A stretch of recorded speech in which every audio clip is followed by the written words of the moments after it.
خیرپور نامی ایک گاؤں میں ثاقب نامی ایک بد دماغ امیر آدمی رہتا تھا۔ وہ بہت ہی گھمنڈی اور تکبر کرنے والا انسان تھا۔ اس کو اس بات کا گھمنڈ تھا کہ گاؤں میں سب سے اونچی کوٹھی اس کی ہے اور وہ بہت ساری زمینوں کا مالک ہونے کی وجہ سے علاقے میں بہت بڑا زمیندار سمجھا جاتا تھا، لیکن وہ بہت ہی ظالم انسان تھا۔ وہ اپنے سے کم حیثیت رکھنے والے لوگوں کو کیڑا مکوڑا سمجھتا تھا۔ ایک دفعہ ثاقب گاؤں میں گھوم پھر رہا تھا کہ اس کو شمیم بی بی ملی۔ شمیم بی بی ایک بہت ہی بوڑھی اور غریب عورت تھی۔ گاؤں والوں نے مل کر اس کو رہنے کی جگہ دے رکھی تھی۔ شمیم بی بی کی نظر بہت ہی کمزور تھی اور اسی وجہ سے وہ راستے میں پڑا ہوا پتھر نہ دیکھ پائی اور گر پڑی۔ ثاقب شمیم بی بی کی طرف متوجہ تھا، لیکن اس بوڑھی اور لاچار عورت کی مدد کرنے کی بجائے اس نے فوراً منہ موڑ لیا اور اپنے رستے ہو لیا۔ شمیم بی بی کافی دیر تک سڑک پر لاوارسوں کی طرح پڑی رہی اور اس کا بہت خون بہہ گیا۔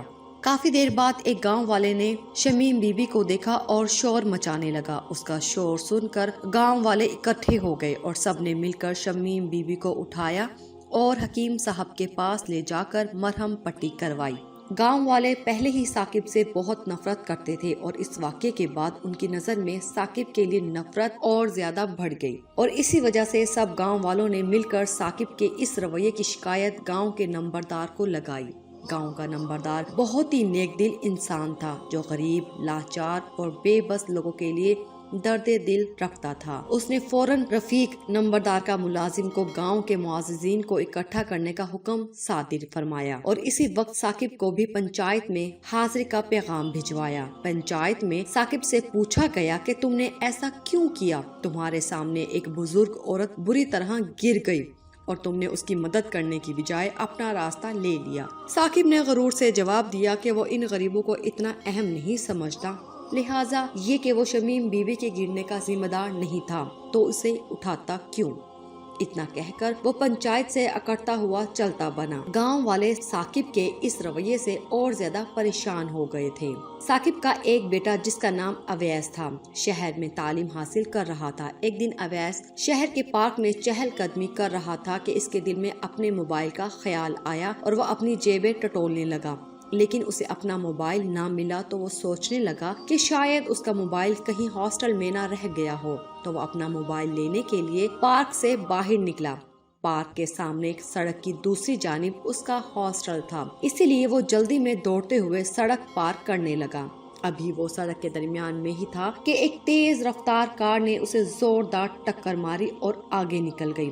اویس کافی دیر تک تنہا سڑک پر خون میں لت پت پڑا رہا اور پھر آہستہ آہستہ بہت سارے لوگ اس کے ارد گرد جمع ہونے شروع ہو گئے، لیکن کسی نے بھی ایمبولینس کو فون تک نہ کیا۔ کچھ ہی دیر بعد ایک بھلا آدمی آیا اور اس نے ایمبولینس کو فون کیا اور کچھ ہی لمحوں بعد ایمبولینس اپنی مخصوص آوازیں نکالتی جائے وقوع پر پہنچ گئی اور اس میں سے چاقو چوبند نوجوان نکلے اور اویس کو ایمبولینس میں موجود ایمرجنسی بیلٹ پر لٹا کر ایمبولینس میں سوار کیا اور وہ بھلے آدمی کے ہمراہ اویس کو ہاسپٹل لے گئے اور اس کا علاج ممکن شروع ہوا۔ کچھ دیر ڈاکٹرز کے معائنے کے بعد ایک سینئر ڈاکٹر ICU سے باہر آیا اور حال میں موجود افراد سے دریافت کیا کہ اس مریض کے ساتھ کون آیا ہے، تو اسی لمحے وہ بھلا آدمی آگے بڑھا اور کہا کہ ڈاکٹر صاحب اس کے ساتھ میں آیا ہوں، تو ڈاکٹر نے اس کی طرف نرم لہجے سے متوجہ ہو کر کہا، جب تک آپ جیسے نیک بندے اس دنیا میں موجود ہیں تب تک انسانیت کا فائدہ ہوتا رہے گا۔ خوشخبری یہ ہے کہ اب مریض خطرے سے باہر ہے، لیکن اگر تھوڑی سی دیر ہو جاتی تو اس کی دونوں ٹانگیں ضائع ہونے کا خدشہ تھا۔ اللہ آپ کو جزائے خیر دے۔ اویس کی جیب میں موجود فون نمبر پر فون کر کے اس کے گھر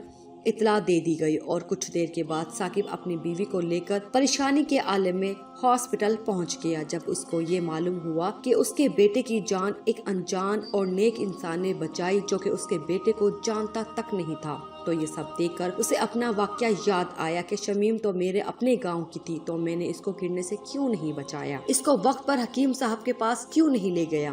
اس کو احساس ہو چکا تھا اور وہ سبق سیکھ چکا تھا۔ کچھ دن اویس ہسپتال میں داخل رہنے کے بعد بالکل ٹھیک ہو گیا اور پھر ثاقب، اویس اور باقی گھر والے جو ساتھ میں ہاسپٹل ٹھہرے ہوئے تھے ان سب کو لے کر گاؤں واپس پہنچا، اور ثاقب نے اسی وقت نمبردار کی موجودگی میں سب گاؤں والوں سے اور شمیم سے معافی مانگی اور آئندہ کبھی بھی ایسا رویہ نہ رکھنے کا وعدہ کیا۔ ثاقب کے اس بدلتے رویے کو دیکھ کر سب گاؤں والوں نے اسے معاف کر دیا اور اب خیر پور میں سب ہنسی خوشی زندگی بسر کر رہے ہیں۔ اگر آپ کو ہماری یہ ویڈیو اچھی لگی ہے تو پلیز ابھی ہمارے اس چینل کو ضرور سبسکرائب کر دیجیے۔ شکریہ۔